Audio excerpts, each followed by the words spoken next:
Good afternoon, millennials. Sorry, good afternoon, millennials. Hope everybody's having a good day. There is no scheduled episode of The Toast. As you guys know, today is Columbus Day, so we didn't have an episode planned, but Jackie and I felt like compelled to do an episode. Yeah, given everything that's going on in Israel. And to make it a separate episode from tomorrow's episode where we hope to be able to do our show as usual, but like we're not the same girls we were on Friday's show. Yeah, things are very much fluid in terms of like Toast scheduling. It just feels so unimportant. We'll do shows. Yeah, of course, but I'm just saying like the tone and the tenor of them might not be like what you've come to be used to from us. And as much as like we love to bring light on days that are dark, there are some days that are too dark. Yeah. And the light can't get through. And like that's how we feel right now. And this episode is just meant to be like a conversation about October 7th in Israel. Yeah. What happened, the facts of what happened, because from what I've seen on social media, not everyone knows, or else they'd be speaking differently if they fucking knew. Right. What happened, what's happening on social media and in the media, and the disappointing response from in America. So many celebrities, influencers, morons. And how we feel about it. Yeah, so for those who may not know, Jackie and I are sisters. We are Jewish. We are extremely proud Zionists. We have visited Israel many, many times. It is the homeland of our people. We are huge supporters of Israel. And on Saturday morning, which, as most people know, is Shabbat for the Jewish community, it was also a holiday. It was Shmini Atzeret. Yes, thank you. Which is a very holy day. So if you are observant at all, like you're not on your phone, you're not watching TV, you're just in the holiday celebrating. We woke up later to find out, but at 6 a.m. In Israel was attacked by Hamas, which is a terrorist organization. People on social media are going to try and paint it as something else, but don't get it twisted. Hamas is a terrorist organization, an organization of terrorists. That's not a hot take. It's not a hot take. That is what they are. They don't do anything else. They don't do any school charitable works. They commit acts of terror for decades against Israel, against the Jewish people all over the world. And Saturday was the deadliest day for the Jewish people since the Holocaust. So in addition to thousands of rockets that were fired from Gaza into Israel, terrorists on foot invaded Israel. Neighborhoods, residential homes, places of business. There was a music festival happening in the south. It was called the Festival of Peace, where thousands of Jewish Israelis, tourists from out of the country, Christian Israelis, Muslim Israelis, gay Israelis, straight Israelis. It was a festival for peace. Terrorists paraglided in and just, I don't even know what the right wording is. Massacred. It was a massacre. There are now, as of today, we're recording this episode on Monday afternoon, there are now about 900 people dead. Over 100 of them have been captured and kidnapped, mostly. Not 100 of them. 900 people dead. Over another 100. Another 100 have been kidnapped and taken back to Gaza, mostly women, children, elderly people. There's over 2,000 are wounded. Yes. And that's not just like, oh, I twisted my ankle. Oh, I was shot. That's a life-threatening wound. Your life will never be the same. That's 2,000 people. Yeah. And it just hasn't stopped since then. So it's now day 3 of war. It's a war, a full-blown war. The state of Israel, which is the homeland of the Jewish people, our people, is under attack. And as if that wasn't like harrowing enough to wake up on Saturday. And I think as a person who is Jewish and supports Israel and follows what goes along in Israel, we are very sadly accustomed to like waking up some mornings and hearing about rockets or terrorist attacks or stabbings or, suicide bombers blowing up buses. So it's not uncommon to wake up to news like that. However, on Saturday, I think we all felt like this seismic shift, like how different this was. It was a full-blown war. It wasn't just like a rogue terrorist or a one-time thing. It was all over. They made it into Jerusalem, which is, much more north. It is a full-scale attack on Israel. They're calling it Israel's 9/11, but the scale of the attack, when adjusted for the size of the population of the USA, the amount of people that were killed in Israel, that would be the equivalent of 25,000 Americans dying in one day, which has not happened. So this is catastrophic. I'm sure some people have seen videos. They're really hard to watch, but you have to watch them. You have to see what they're doing, or else you wouldn't believe it. And it's easy to turn a blind eye to it. But if you've seen it, there's no other side. At this point, all this time, people are like, there's two sides. At this point, you either support Zionism or you support terrorism. That's it. Yeah. Some of the footage is horrifying, and just hearing firsthand accounts, I've seen a lot of people whose daughters or fathers are missing or kidnapped, and what they're going through is unimaginable. I think It's not a question as to why so many of the people kidnapped were young women. These young women are being raped and they're being tortured and their families are being called so that they can hear their daughters and their mothers and their sisters and their aunts being raped over the phone. Like, these are being kidnapped is one of the most horrifying experiences ever, but you're being kidnapped by the most evil people in the world, and they are doing unthinkable things at every turn. Everything that they are doing is completely barbaric. First of all, coming in, invading homes, going house to house, butchering families. If they couldn't get into the house, they burned down the house until families ran out, capturing the women and children, the vulnerable, the elderly, a Holocaust survivor. Right. Imagine surviving the Holocaust and then living through this. Paragliding into a music festival, raping the women, capturing them, holding them captive, if not killing them, then kidnapping them back to Gaza, calling their families on the phone and mocking them, going into an elderly person's house, murdering her, taking a picture of it and posting it to her Facebook wall for her grandchildren to see. It doesn't get more evil than this. If you don't see that this is good versus evil, and you feel ambiguous and you need a bit of grace to find the time and the words, I have no time for you. Yeah, so as if like waking up on Saturday like wasn't traumatizing enough, like seeing all this footage, hearing from people on the ground what exactly is going on, and then having to adjust and receive what's being said here in America. I honestly, it's so disappointing, and it makes the situation so much worse.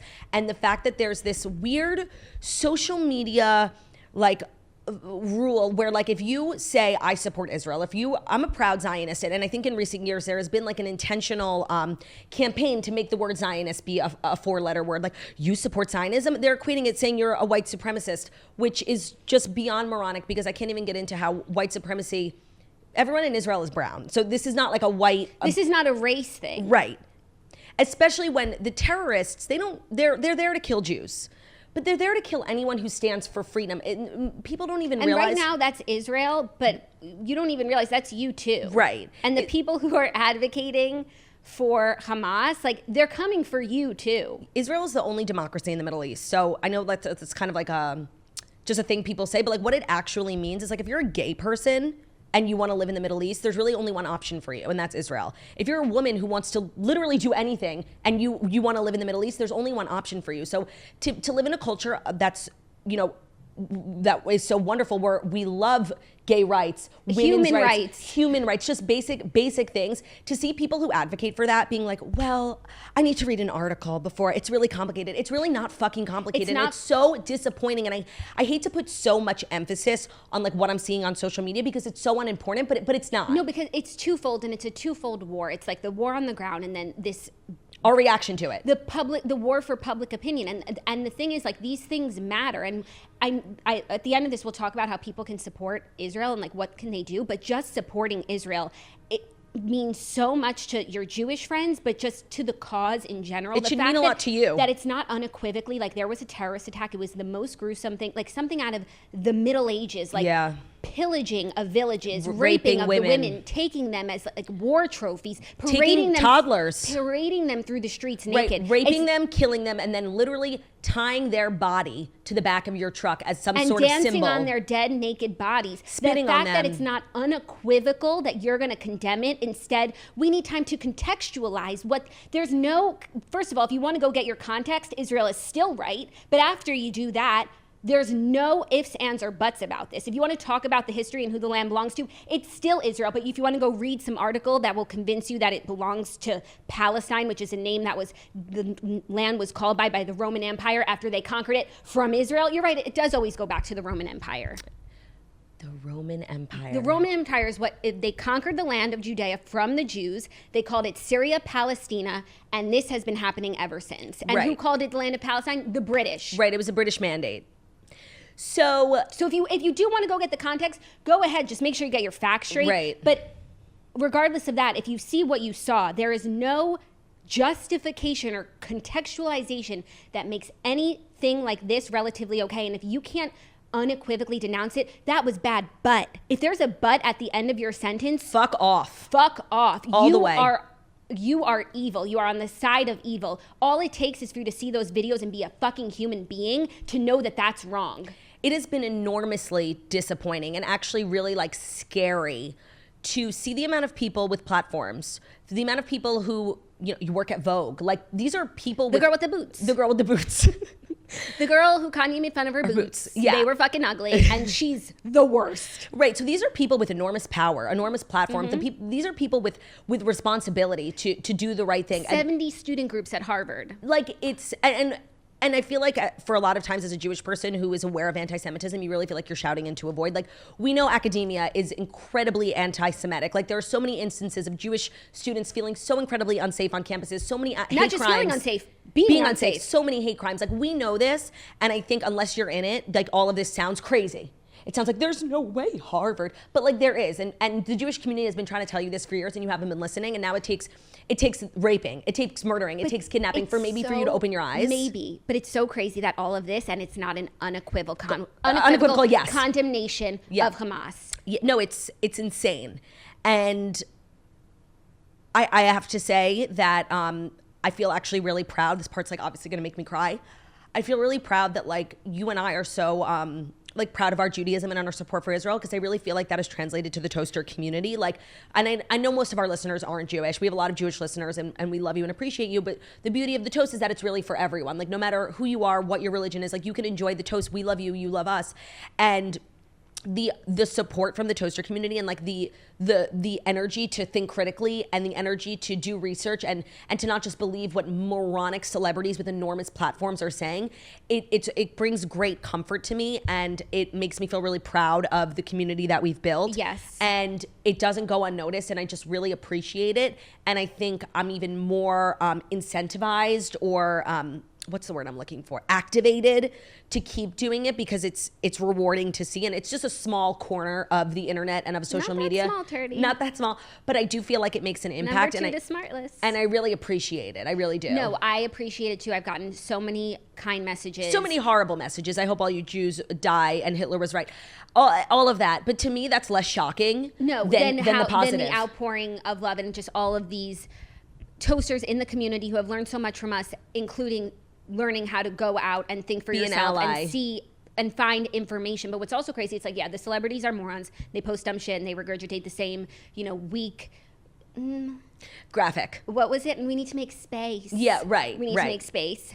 But it's the media too, and the media is the worst, and they set the tone that trickles down. Mm-hmm. But their headlines, I posted on my story this newsletter that I call them out. What's their name? Need to Know newsletter, bought by Cheddar, so it's Cheddar's Need to Know. I've been a subscriber You're for always promoting 10 it. years. I always talk about my newsletter. I found this story in my newsletter. By the way, they've always been awful about Israel. Like, always if biased. Gaza launches rockets and Israel retaliates, Israel storms Gaza with rockets. So it's never like the whole truth, but like that's what you come to expect from the media. So where am I going to get a newsletter that doesn't say that, really? Right. But the fact that on Monday morning, what I posted to my Instagram, Israel at war, Israel rains rockets down on Gaza, declares war. No mention. It was a slaughter fest. Yeah. Bloodlust, like we've never seen in our lifetimes or in this century. Yeah. Yeah. Anywhere. I think a really important context. I just have started to fucking hate that word, because it's just this is an excuse. No, it's like it's just an excuse for people. But you know what? Go get your context. Right, here's context. Go read some fucking history. And actually, maybe even context wasn't the right word. It's like a detail, because what's so terrible about this whole situation is the amount of civilian casualties. Like, if you enlist in the army, like it's a risk, and that war is between army versus army. And I heard a mother, it's such a terrible story. Her 2 daughters were kidnapped. They were in an apartment together. They called their mom. They're like, someone's trying to break in, someone's trying to break in. And she heard the whole thing over the phone. 12-year-old and 16-year-old, still missing. And what she had said, which was really chilling, is like, even war has rules. And they have just thrown every rule, moderately, war is terrible, but you do certain things to minimize civilian casualties. Yeah, it's like rules of engagement. Right, thank you. These are war crimes. Right. And what's so crazy is Israel's always accused of war crimes. Israel is the most humane military on the planet. Before they drop a bomb on the house of a terrorist who just killed a bunch of innocent civilians, they drop pamphlets. They send videos. And they say, go, run. Even this weekend, Netanyahu is telling civilians to get out because things are going to get crazy. And so the detail I wanted to mention is Hamas, this terrorist organization, can't say that enough times, they know this. and they know that how to get around that. So what do? They stash all their weapons in civilian homes. They have their headquarters, like a bunch of high-ranking officials. Their office is in a residential building. They use their kids as human shields. They make their civilians the casualties so that they can paint a propaganda picture being like, look what was done. You were given warning. You were told exactly what time and where you were going to be attacked. And what did you do? You flocked there with your civilians. It's so intentional. And so this storyline, it's always like, oh, Israeli IDF, they kill children. They actually go out of their way to do the exact opposite, but their enemies make it impossible to do so. Just keep that in mind when you see these headlines and these numbers. Yeah. Hamas doesn't give a shit about the people who live in Palestine. They don't give a shit. Israel cares more about the people who live in Palestine who just want to live their fucking lives. Israel cares more about them than Hamas does. So stop defending Hamas. If you give a shit, if you want peace, if you want coexistence, you're never gonna win on the side of Hamas. Don't be fucking stupid. And I know it's hard for a lot of you. I know, I sympathize with that as a stupid bitch, but I'm not that stupid. I know it's hard for you, but get a grip. Look around. No, and they'll make it like it's about the land. In 2005, people want to talk about an ethnic cleansing. Right. In 2005, there was an ethnic cleansing of every single Jew who lived in Gaza, who had a house there, who bought a home. A community, a shul, a school. Pulled from their homes. It was horrible to watch. And the Israeli government said, this is what we're going to do. We want peace. Like, everyone get out of Gaza. This belongs to the Palestinians. Get out. And what did they do? They used it as a launching pad. Terrorist hotbed. And the people of Gaza elected Hamas as their leadership. Like, this is what happened. And the fallout in America, and I think it's dumb to even talk about it because it's so far away, but what Israel represents in the Middle East is exactly what America represents. Freedom of religion, love who you love. Like, it's a free place. Yeah. And so to see the response in America in Times Square yesterday, hundreds of people across supporting. The country. Yeah, I know, but like in New York, it feels even scarier. Like the largest population of Jews outside of Israel is New York. LA, Chicago, everywhere. Hundreds of people showing up, so excited about this. Cheering. This was a success for them. You're cheering for rape. You're cheering for murder. They call them freedom fighters. The last thing on earth that they want is freedom. For you.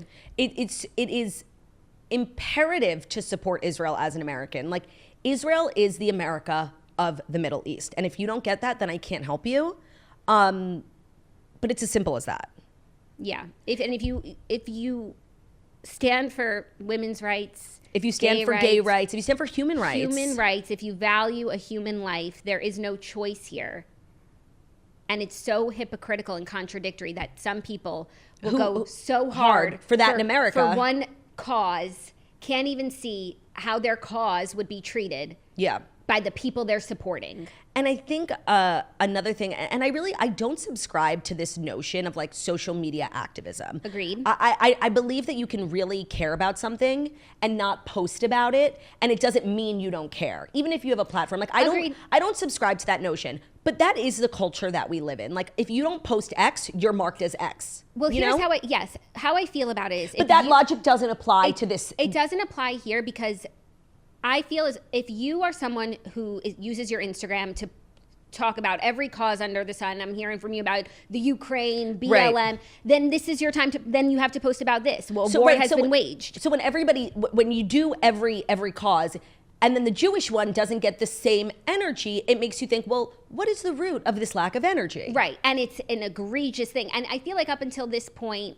I've never felt so adamant about people having to post when there are people who do activism on their social media. If you've never posted about anything, I don't really care what you're doing. That's not who you are. Right. And that's kind of fine. No, that is fine. Sorry, I'm not like unfollowing anyone who didn't post. Right. But the people who post for everything and then don't post about this. It only leads us to one conclusion. And it's not, and I feel like when in 2021 there was a war of the Rockets war. Remember Trevor Noah called them their pesky little brother. Right. Imagine your pesky little brother running around raping, pillaging. Right. Murdering. Has he said anything? I don't know. We are keeping Add a list. him to the list. No, there are like a few celebrities, and it's so dumb to me, and I don't agree. Like the fact that if you want to stand with Israel, that's considered like a hot take, and like you can get canceled for it. That's not like the approved Instagram. Which is so crazy. You should get canceled for sympathizing with Hamas. Yeah. for sympathizing with the people who paraglide into a music festival and slaughter the innocent civilians and rape the women, rape them and kidnap them. Those are not the good people in this story. Right. So the sheer fact that like supporting Israel is this sort of brave thing to do, I don't agree with it, but it is the reality of social media. And now I just like you will never find me in my life saying a bad word about Amy Schumer. Like there are certain people who like they risked what they had Sophia Richie. Like they it's unfortunately a risk. It's moronic, and I don't give a fuck. I'll post everything. But I understand for some people, like who are a little bit more removed from it, like there's a risk. Yeah. And so there are a few people whom I have enormous respect for now and will be a fan of and will see their movies and purchase their skincare. Like you have a fan in me forever, Jamie Lee Curtis, because it is brave. Yeah. There are a few people who I've lost all respect for. Kylie. Yeah. Kylie. There's a lot of people. Posted and deleted. I don't really want to Chris posted and kept it up. There was twice. She posted twice. Let's talk about the posting and deleting, because I actually think that's worse than not posting at all, because it's like you saw everything. You saw everything and you were compelled enough to post, obviously. But a couple messages and you're a coward. A couple, and those messages were more important to you than what you saw with your own two eyes of what they did. Yeah. I really want to say some people's names. Say some names. They posted it. It's public information. Yeah, the posting and deleting is, without a doubt, like, it's humiliating. Yeah, you stand for nothing. You stand for nothing. Like, in times like this, it's really important to realize how, like, none of this matters. How many people listen to your podcast? It doesn't fucking matter. How many Instagram followers you have? I'm sure I have lost so many followers. Like, I don't give a fuck. And if you do, like, my God, your priorities are fucked. And we were talking yesterday. You were saying how it's most disappointing from someone like Kylie. Yes, okay. It's most disappointing from someone like Kylie. I'm going to use the example of, like, Sophia Richie and Kylie. Oh, no, I think Sophia Richie is, oh, yeah, they're the same. No, I think they're a little different. Let me tell you why. Okay. Kylie is a billionaire. She is A-list probably till the day she dies, even if she never posted another. Like, she is eternally famous, eternally successful. Nobody can really hurt her. You have nothing to lose. You know, you don't have brand deals being like, oh, we don't want this. Like, yeah, and then your whole month is empty of right, income. And you can't make your rent. Right. I have no respect for her posting and deleting because that's a person who is untouchable. When I look at Sophia Richie, this is a person relatively new to the A-list. Like, she's at her peak right now. She might not be at this peak forever. And even at her peak with so many people watching and really a lot to lose, she was adamant in her support for Israel. Like, that to me is so respectable and so honorable. And someone like Kylie, who's untouchable, like, what are you going to do? Like, what's going to happen? What's going to happen to you? Nothing. To delete is so enormously disappointing, and I guess it really shouldn't be surprising, honestly. Like, I feel like I've definitely had blinders on for Kylie for many years, and, like, it shouldn't be surprising. It's surprising that you had the balls enough to post, and then none whatsoever. Yeah. And it's like, you know, at this point that supporting Israel is the controversial take. So you posted it. Right, like you had the thought, it's like kind of Ashton and Mila. Like, you knew, you had the thought process you were going to make a tough decision. You did it. You thought it through. And then you took it back. Like, you know? Yeah. Yeah.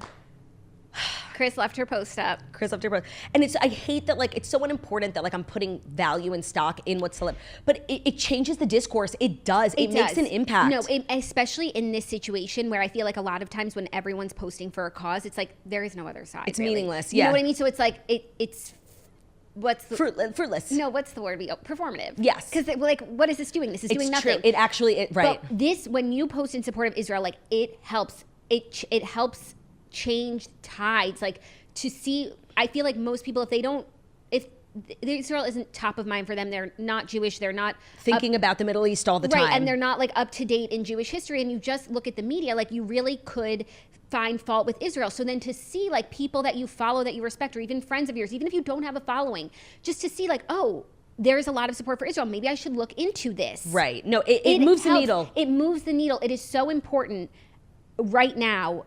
Like, social media activism in this moment is so important for Israel's cause. Because for some reason, it's not black and white. Right. For people. Right. Like, it's not like there's an obvious... Oh my God, excuse me. Sneezed on it twice. Like, it's true. When everyone was posting for the Ukraine, I didn't see anyone post for Russia. Right. No, it was like, that was almost performative because it's like, obviously. So, like, but it's not so obvious now. And so, I don't know. I hate to put such importance on it, but I do feel like it actually changes hearts and minds. And it warms hearts for people like us. Right. And there's so many people like us who feel so alone and so shocked and scared, devastated, heartbroken, every feeling under the sun. And when you see that people support you, it matters. It really does. And so a lot of the outreach from people who follow me in the Toasters has been like, what can we do to help? And honestly, I feel like a lot of people can probably relate to this. I have felt like this general feeling of uselessness. Like, I should be in Israel. Like, I literally want to enlist in the army. Like, it's just this uselessness and like an oath. What am I doing here? Like, my people are literally being slaughtered. And Ben has a lot of family in Israel. Thank God they happen to be in London. But there's so many Americans with deep, direct connections, friends, family. Most of the kids from my high school spent the year after high school, before college, in Israel. Like, half the people, and if you're wondering, like, why should I care? Why does this affect me? Well, you should care because you're a human being. But two, a lot of the victims are American. A lot of the hostages are hostages from Mexico. They're hostages from Nepal. This isn't just an attack on the Jews. And if you don't care because it's Jewish, well, you should look into that. But if you need a reason to care further, this is not just an Israel thing. There are people from all over the world who have been killed. There are people from all over the world who have been raped. There are the girl, and I'm sure you saw her picture, beautiful girl from Germany who came to the festival. She's from Germany. She's not even Israeli. Yeah. Actually, I believe she's a dual citizen. But what I'm saying is Israel is, because it's such a fabulous, welcoming place, is a place for everyone. Right. So the victims are everyone. But don't get it twisted. This is very much about Jews. And so if you don't care, or if you're finding a reason to contextualize or doubt or say but, just admit that you don't give a shit about Jewish people dying. It would save us a lot of time. I don't want to read your statements. You're not a good writer. You're not smart. I don't want to read it. So just say, honestly, the Jews are not for me. I would honestly respect that fucking more than lying. Yeah. Than lying. But what about, shut up. Also, in the same breath that they say death to Israel, they say death to America. So this has to do with you. Right. Like, it's you next if you don't do something. So in terms of people wanting to reach out, we have a fundraiser currently for Magen Adom, which is a fabulous organization that is helping injured, wounded victims on the ground. They need money for resources. EMTs, paramedics, medicine, ambulances. Everything. We're almost at $200,000, which is amazing. We are going to close the fundraiser. Maybe I heard some people want to donate to UNICEF. Save your money. Flush it down the toilet. Would it be better suited if you did that? Okay. On the ground. We'll post on the Toast Instagram. Yes. A couple verified organizations that you can donate if you want to help people on the ground. There are so many wounded. Unfortunately, there are going to be more. And this will help them get the tools that they need. And it's really important to know that most of the hospitals in Israel, especially ones in the south, are treatment centers for everyone, and that includes civilians injured in Palestine. Like, that's the energy in Israel. It's not the same. You're an injured person walking into Gaza, best of luck to you. Well, you didn't walk in on your own accord, that's for sure. So yeah. That's how we feel. That's what's going on. We wanted to take, like, I honestly, like, I feel like there are so few people who advocate for Israel, and it just wouldn't have felt right to, like, do this and then, like, dive into an episode. I'm actually really glad we had today off. Yeah. So we could just sit and, like, dedicate time and let this episode sit. We'll see what happens with the rest of the week. We will be on all week. We'll be doing shows for sure. You know, we've got sponsors. But thank you for listening, for real. And thank you to the Toasters, who have really just been fabulous. I've never been more proud to be of the head toaster that we've built. Yeah, for real. Like, it really means the world to us, to Jewish people everywhere, to human beings everywhere. So just check our Instagram. Sharing, keep correcting people. Yeah. And don't be afraid. Don't be afraid. These, like, I keep wanting to say animals, but, like, Theo's an animal. And animals care. Precious. Animals love. Animals have empathy. These are barbarians. I honestly feel like that's an insult to barbarians. Wild beasts. I don't know what the right word is, but I'm not good with the words. It's subhuman. Yeah. But I feel like Ariana took the meaning out of that word. Ariana Maddox. Yeah, when she called Raquel subhuman. Yeah, that's for actually sleeping so with true. her mans. Right. Perspective. So thank you guys for listening. We adore you all. We will be back tomorrow. Yeah. And have a great day. And I'm Yisrael Chai. I'm Yisrael Chai, baby.